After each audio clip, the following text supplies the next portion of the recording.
Hello students, welcome back. This is Sukhdev sir again.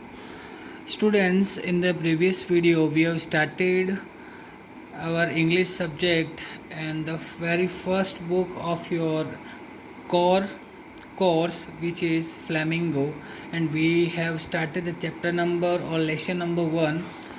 The lesson number 1 is the last lesson. The last lesson by Alphonse Daudet.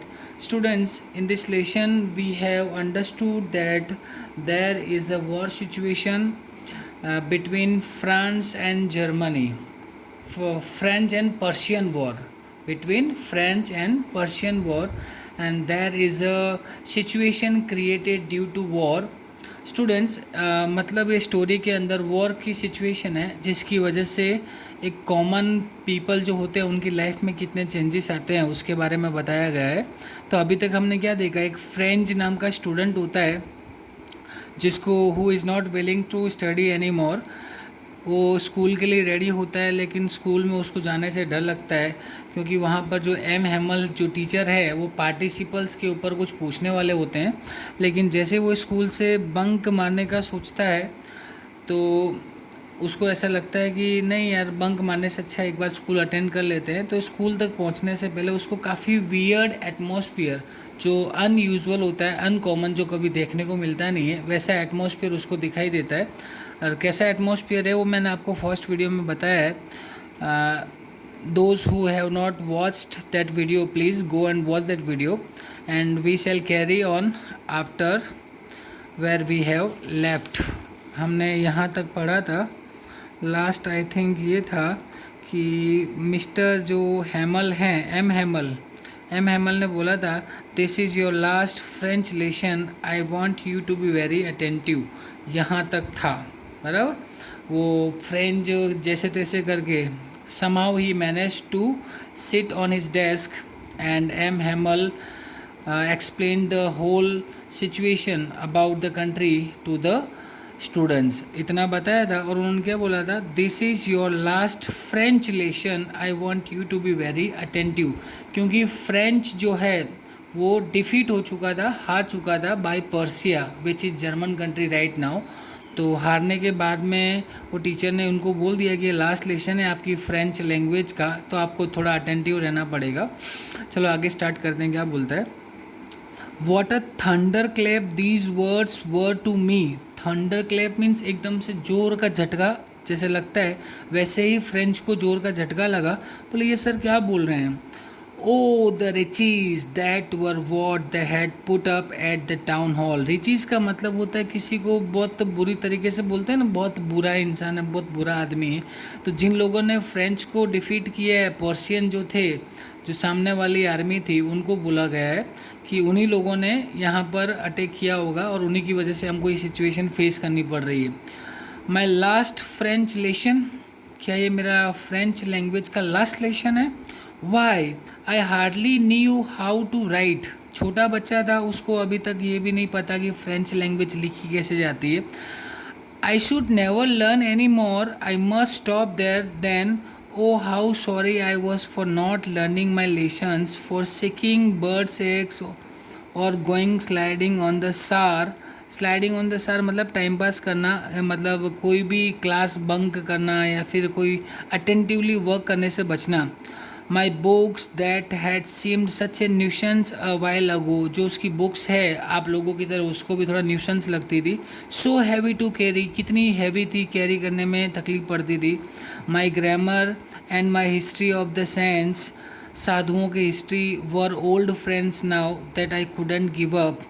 मतलब ये जो है एक छोटा सा बच्चा है, he is trying to share his feelings while the situation is created. ये सिचुएशन जो हुई है, क्रिएट हुई है कंडीशन जो फ्रेंच के अंदर है फ़िलहाल अभी, उसकी वजह से कितना वो बच्चे के दिमाग पे असर पड़ा है वो सब कुछ बता रहा है कि क्या मैं अपनी ये फ्रेंच मेरी खुद की लैंग्वेज का लास्ट लेसन है, मैंने इसको ध्यान से अभी तक पढ़ा भी नहीं है और कभी उसने बुक्स में ध्यान दिया नहीं। क्लास की वजह से स्लाइडिंग ऑन द सैर मतलब अपनी मर्जी से वो इधर से उधर घूमता रहता था, पढ़ाई में कभी ध्यान नहीं दिया।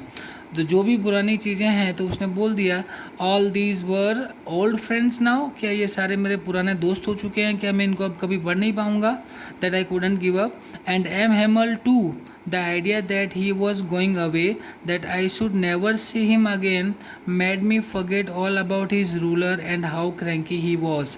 जब उनको पता चला, देखो एक टीचर कभी कभार क्या होता है, due to his strict behaviour nobody is going to like him, कोई भी उसको पसंद नहीं करता है because of his strict behaviour, लेकिन वो अंदर से जो स्ट्रिक्टनेस दिखाते हैं वो आपकी भलाई के लिए, आपका गुडनेस उनके अंदर छुपा हुआ होता है, इसलिए करते हैं। तो फ्रेंच को भी वो फील हुआ कि टीचर्स जाने वाले हैं, लेकिन मुझे बहुत बुरा लग रहा है, भले उन्होंने मुझे कितना भी मारा हो, कैसा भी रूड बिहेवियर किया हो, स्ट्रिक्टली मुझे स्कोल्ड किया, डांट दिया हो, लेकिन अभी उनको जो है एम हेमल जाने वाले हैं, उनका लास्ट लेसन, इस बात का भी फ्रेंच को दुख हो रहा है। पुअर मैन, बेचारे sir, it was in honour of this last lesson that he had put on his fine Sunday clothes and now I understood, देखो आपको दिख रहा होगा, now I understood why the old men of the village were sitting there in the back of the room. It was because they were sorry too that they had not gone to school more. It was their way of thanking our master for his 40 years of faithful service and of showing their respect for the country that was theirs no more. इसमें वो ये बताना चाहते हैं कि जो ये last day हैं, इसीलिए जो हमारे एम हेमल है, जो यूजुअली ओकेजनल जो स्पेशल ओकेजन्स होते थे उस टाइम पे स्पेशल क्लोथ्स कैरी करते थे, लेकिन आज संडे हैं फिर भी उन्होंने स्पेशल क्लोथ्स पहन के रखे हैं, तो नो डाउट आज कुछ स्पेशल डे है। और जितने भी बैक बेंचर्स पे विलेजर्स बैठे हुए थे, वो फ्रेंच को रियलाइज़ होने लगा why they were sitting on the back benches, because they have come to thank the master for is 40 year service. 40 साल से वो बढ़ा रहे हैं और इतनी सर्विसेज दे रहे हैं, अपनी कंट्री का प्राइड बना के रखा था, जो कंट्री अब उनकी नहीं रही। While I was thinking all of this, I heard my name called. It was my turn to recite. वो ये सब कुछ अपने दिमाग के अंदर सोच रहा था, वो फिजिकली प्रेजेंट था क्लास के अंदर, लेकिन बोलते ना मेंटली उसके दिमाग में ये सारी चीज़ें चल रही थी, सब कुछ सोच रहा था। तब अचानक से उसका नाम किसी ने बुलाया। What would I not have given to be able to say that dreadful rule for the participle all through। वो ये बता रहे कि पार्टिसिपल्स के बारे में उनसे पूछा गया, क्योंकि टेस्ट लेने वाले थे एम एमल, तो उनसे पूछा गया कि पार्टिसिपल्स के बारे में बताइए, फ्रेंच को पूछा तो फ्रेंच ने बोला मुझे शुरुआत से बहुत खतरनाक भयंकर डेंजरस टॉपिक लगता है, इसके बारे में मुझे कुछ पता भी नहीं है। Very loud and clear and without one mistake, very loud and clear without one mistake, but I got mixed up on the first words and stood there holding on to my desk, my heart beating and not daring to look up। आज तक ये बच्चा जो है French जिसके बारे में ये बातचीत की जा रही है, he was not ready to focus on any point related to study, लेकिन जब उससे पार्टिसिपल्स के बारे में पूछा गया तो उसने सीधा सीधा आंसर देना स्टार्ट कर दिया। स्टार्टिंग में थोड़ा कंफ्यूज हुआ, हेजिटेट हुआ, लेकिन काफ़ी उसने आंसर करेक्ट दिया, और लास्ट में जब वो लड़खड़ाया, हेजिटेट हुआ, तो वहाँ पर एकदम से चुप हो गया। और उस मतलब जब चुप हुआ तो उस टाइम पे एकदम से उसकी आवाज़ दब गई और वो सामने स्ट्रेट टीचर के सामने देख नहीं पा रहा है। He was not daring to look up, ऊपर देखने की हिम्मत नहीं हो रही। I heard M. Hamel say to me, I don't scold you little French, you must feel bad enough। मैं तुमको आज डांटूंगा नहीं, कुछ भी बोलूँगा नहीं, लेकिन तुमको भी आज बुरा फील हो रहा होगा। See how it is। Every day we have said to ourselves, बा मीन्स एक ऐसी फीलिंग जो कुछ भी काम करने से आपको रोकती है। I have plenty of time। जब भी आपको कुछ बोला जाता है कि हम कर लेंगे, लाइक अभी हम वीडियोस आपको सेंड कर रहे हैं, तो आप सोच रहे होंगे क्या बात है सर, तो वीडियो सेंड करते रहते हैं, हम जब फ्री होंगे तब देख लेंगे, और वो फ्री टाइम धीमे धीमे करके निकल जाता है और हम देख नहीं पाते हैं। वैसे ही फ्रेंच के साथ हुआ है कि फ्रेंच तुमने हमेशा लेट गो किया है, और आज दिन ऐसा आया कि तुमको कुछ भी नहीं आता है, और you will not be able to learn your own language in your country. I learn it tomorrow, हमेशा मैं कल कर लूँगा, टुमारो नेवर कम्स, ये हमेशा पता होना चाहिए। And now you see where you have come out, और तुम आज कहाँ पहुँच चुके हो। Oh that's the great trouble with Alsace. Alsace जो है फ्रेंच का एक डिस्ट्रिक्ट है, सिटी है, जहाँ पर ये सिचुएशन क्रिएट हुई है। एल्सेस और लॉरेन, दो सिटीज़ की ये बात हो रही है, स्टोरी है। She puts off learning till tomorrow. Now those fellows out there will have the right to say to you, how is it you pretend to be a Frenchman and yet you can neither speak nor write your own language। अब जो है बाहर के लोग आएंगे, तुमको बताएंगे, बोलेंगे, और तुमको फ्रेंच मैन बनना पड़ेगा। फ्रेंच मैन बनने के लिए प्रिटेंड करना पड़ेगा, क्योंकि तुमको फ्रेंच लैंग्वेज तो आती नहीं है, और तुम कभी भी अब अगर बाहर के लोग आएंगे तो अपनी खुद की लैंग्वेज बोल नहीं पाओगे। But you are not the worst poor little French, we have all a great deal to reproach ourselves with. तुम अकेले नहीं हो जिसके साथ ये प्रॉब्लम होने वाली है, सब लोगों को ये सिचुएशन फेस करनी पड़ेगी। Your parents were not anxious enough to have you learn. कभी तुम्हारे पेरेंट्स कभी इतने वरीड नहीं थे कि तुम्हारी स्टडी को लेकर। They prefer to put you to work on a farm और एट द मील्स। और पेरेंट्स, ये उस टाइम की बात हो रही है जब छोटे छोटे बच्चों को स्टडी से हटाकर काम पे लगा दिया जाता था, कि आपके पेरेंट्स कभी आपकी स्टडी को लेके एंशियस या वरीड नहीं थे, और इसलिए वो आपसे काम करवाते थे। So as to have a little more money, ताकि थोड़ा ज़्यादा पैसा आए। एंड आई, और मैंने क्या किया, I have been to blame also, और मैं अपने आप को भी ब्लेम कर रहा हूँ। अब टीचर बेचारा इतना अच्छा पढ़ाते थे, इतना सब कुछ करते थे, फिर भी वो बोल रहे हैं कि मैं अपने आप को भी ब्लेम कर रहा हूँ। Have I not often sent you to water my flowers instead of learning your lessons. कभी कभार होता है स्कूल के अंदर, जब टीचर को ऐसा रियलाइज़ हो जाता है कि these students are not willing to study, तो उनको क्लास के बाहर निकाल दिया जाता है, कुछ ना कुछ काम दे दिया जाता है। तो French was one of them and he was sent for this kind of works. ये सब काम दे दिया जाता था, तो टीचर जो है उसको ये सब गिल्टी फील हो रहा है। वो मैं भी कभी कभार तुम्हें ऐसे ही भेज दिया देता था, अगर उस टाइम पे थोड़ा तुमको पढ़ाया होता तो अच्छा रहता, instead of learning your lessons. And when I wanted to go fishing, did I not just give you a holiday? जब भी मुझे मतलब ये टीचर को फिशिंग करने जाना हो, बाहर घूमने की इच्छा हो, उस टाइम पे छुट्टी दे देता था, हॉलीडे डिक्लेयर कर देता था। तो जिसकी वजह से बच्चों का क्या होता था, लॉस होता था। Means the teacher is feeling guilty and he is realizing that he was not very perfect teacher to teach the students. उनको ऐसा लगता है कि वो एक परफेक्ट टीचर नहीं थे, या फिर एक ऐसे अच्छे टीचर नहीं थे। लाइक होता है ऐसा, कभी कभार सिचुएशन ऐसी आ जाती है जिसमें रियलाइज़ होता है, तो स्टूडेंट या टीचर्स कुछ भी हो तो अपनी जो भी गिल्टीनेस है, जो भी गिल्ट है, उनको बाहर निकाल के सबके सामने रख देते हैं। Then from one thing to another, M. Hamel went on to talk of the French language, saying that it was the most beautiful language in the world। अब जो एम हैमल है, सारे बोलते बोलते एक लैंग्वेज पे आ गए, और उन्होंने बोला जो फ्रेंच लैंग्वेज है वर्ल्ड की सबसे ब्यूटीफुल लैंग्वेज है, the clearest, the most logical, that we must guard it among us and never forget it. Means इतना तारीफ़ कर रहे हैं अपनी लैंग्वेज की कि उसको हमेशा गार्ड करना, प्रोटेक्ट करना, और उसको कभी भूल मत जाना। Because when a people are enslaved, as long as they hold fast to their language, it is as if they had the key to their prison. ये हुआ करता था व्हेन इंडियंस वर इंस्लेव्ड, जब इंडियंस ब्रिटिशर्स के गुलाम हुआ करते थे। अगर तुमको तुम्हारी ऑन लैंग्वेज, खुद की भाषा आती है, तो तुम अपने लोगों के साथ उस लैंग्वेज में बात कर सकते हो, ताकि किसी और को पता ना चले। Means your on language is your strength. तुम्हारी जो खुद की लैंग्वेज है वो तुम्हारी स्ट्रेंथ है। लोकल लैंग्वेज तुमको आनी चाहिए, जो तुम्हारी मदर टंग होती है।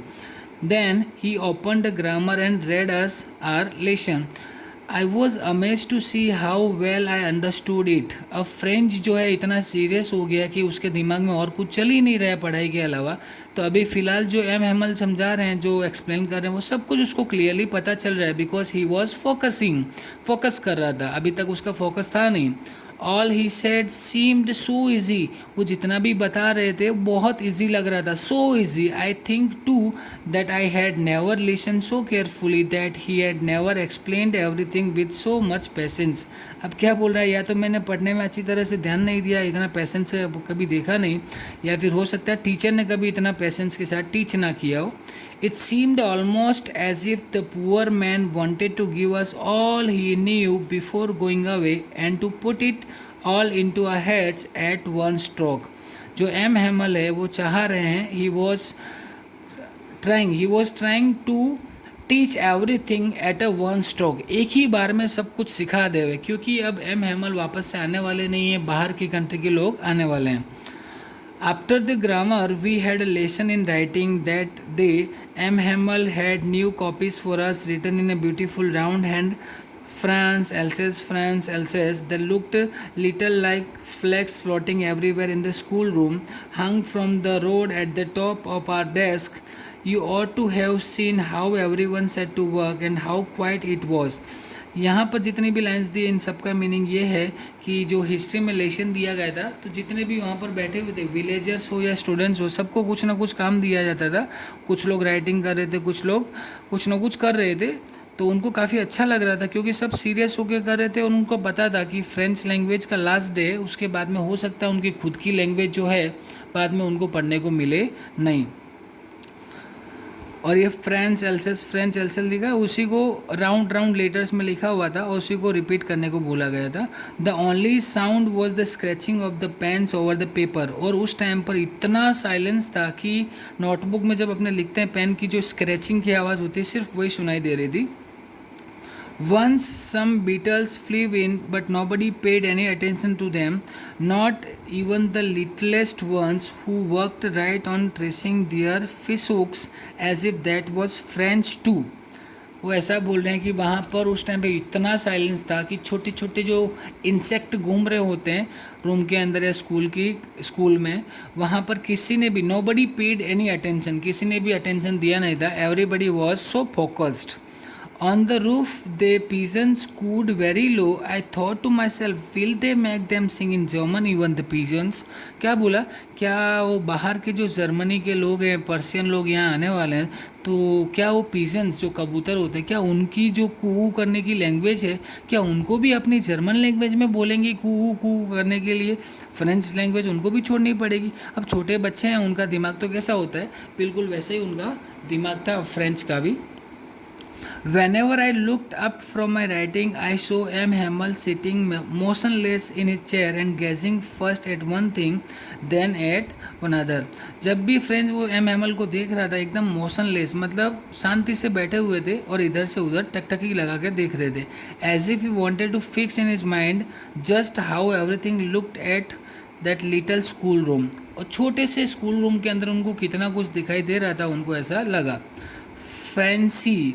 For 40 years he had been there in the same place with his garden outside the window and his class in front of them. काफ़ी कुछ होता है अपने, जब एक जगह पर काफ़ी टाइम बिता लिया हो और उस जगह को छोड़ने का जब टाइम आ जाता है, तो उस टाइम पर ये सारी चीज़ें हमको फील होती है. लास्ट पेज है स्टूडेंट्स, ध्यान दीजिएगा. I hope you are seeing well. Just like that, only the desk and benches had been worn smooth. The walnut trees in the garden were taller, and the hopvine that had planted himself twined about the windows to the roof. यहाँ पर जो है garden की beauty की बात हो रही है. वहाँ पर जो अलग अलग टाइप के ट्रीज रखे हुए हैं, वो जो उसने खुद प्लांट किए हैं, उनको भी याद करके अपने आप को रियलाइज़ कर रहा है. How it must have been broken his heart to leave it all, poor man. French सोच रहा है कि इतने अच्छे गार्डन को उन्होंने जो इतना कुछ प्लांट किया है, गार्डन को ब्यूटीफुल बनाया है, क्लासरूम में इतना टाइम स्पेंड किया है, सब कुछ उसको छोड़ के जाना पड़ेगा. बेचारे का कितना दिल टूट गया होगा. To hear his sister moving out in the room above, packing their trunks for they must leave the country next day. और उनकी सिस्टर जो है, उनकी आवाज़ आई वहाँ से कि वो लोग नेक्स्ट डे कंट्री छोड़ने वाले हैं, तो उनकी पैकिंग का काम चल रहा है. But he had the courage to hear every lesson to the very last. After the writing we had a lesson in history and the babies chanted their ba be bi bu bu down there in the back of the room, and Hauser had put on his spectacles and holding his primer in both hands. यहाँ पर जो primer की बात हो रही, छोटे छोटे बच्चे होते हैं, लाइक उनके ये वोवल्स कॉन्सोनेंट्स है जो चैंटिंग करते रहते हैं बच्चे, वो ये लेसन यहाँ पर चल रहा था. Spell the letters with them. You could see that he too was crying. जो बाहर से विलेजर्स आए हुए थे, छोटे छोटे बच्चे थे, सब लोग वहाँ पर जो क्राइंग कर रहे थे, मतलब रो रहे थे. His voice trembled with emotion that it was so funny to hear him that he all wanted to laugh and cry Oh, how well I remember it that last lesson. ये जो French language का last lesson था, वहाँ का उस time का जो war condition की वजह से उनकी मेंटल कंडीशन पे जो इम्पेक्ट पड़ा है उसके बारे में बताया गया था. All at once the church clock struck 12, 12 बज चुके थे. देन द एंजलस, एंजलस का मतलब होता है लाइक क्या बोलते हैं उसको, क्रिश्चियन लोग होते हैं ना, क्रिश्चियन, वहाँ पर वो क्रिश्चियन लोगों की जो प्रेयर होती है उसको बोला जाता है. At the same moment the trumpets of the पर्सियंस returning from drill. Drill का मतलब मैंने आपको स्टार्टिंग में बताया था, ट्रेनिंग सेशन होता है. तो पर्सियन सोल्जर्स वापस आ रहे थे, उन्हीं की आवाज़ सुनाई दे रही, ट्रम्पेट्स मतलब उनकी आवाज़ सुनाई दे रही थी. Sounded under our windows. M Hamel stood up very pale in ई chair. I never saw him look so tall. अपनी चेयर के पास खड़े हो गए एकदम स्ट्रेट, और उसको पहली बार देखा तो बोले बहुत लंबे हैं sir. My friend said I but something choked him, he could not go on. उन्होंने कुछ बोलना चाहा अपने स्टूडेंट्स को, लेकिन कुछ बोल नहीं पाए, रुक गए. Then he turn to the blackboard, took a piece of chalk and bearing all his might he wrote as large as he could vive la France. और जितना बड़ा बोर्ड पे लिख सकते हैं उतना बड़ा उन्होंने बोर्ड पे क्या लिखा, विवे la France. Then he stopped and leaned his head against the wall, and without a word he made a gesture to us with hand. School is dismissed, you may go. और last में जो school का लेक्शन dismiss हुआ उसमें उन्होंने कुछ बोला नहीं, पर ऐसा जेस्चर, ऐसा एक हाव भाव दिखाया, और उससे पता चला कि स्कूल जो लेसन है आज का फिनिश हो चुका है. That was the last lesson which was our first lesson. It is completed and you have to do all the exercise questions yourself. अगर कुछ प्रॉब्लम लगे you can contact me, you all have my own number. तो आप WhatsApp भी कर सकते हो, call भी कर सकते हो if you find any kind of query. तो first lesson is completed students. We have completed the first poem My Mother at 66 by Kamala Das, and we have completed our first lesson which is the last lesson by Alphonse Daudet of Flamingo textbook. See you in the next video. Goodbye. Bye bye. Stay home. Stay safe.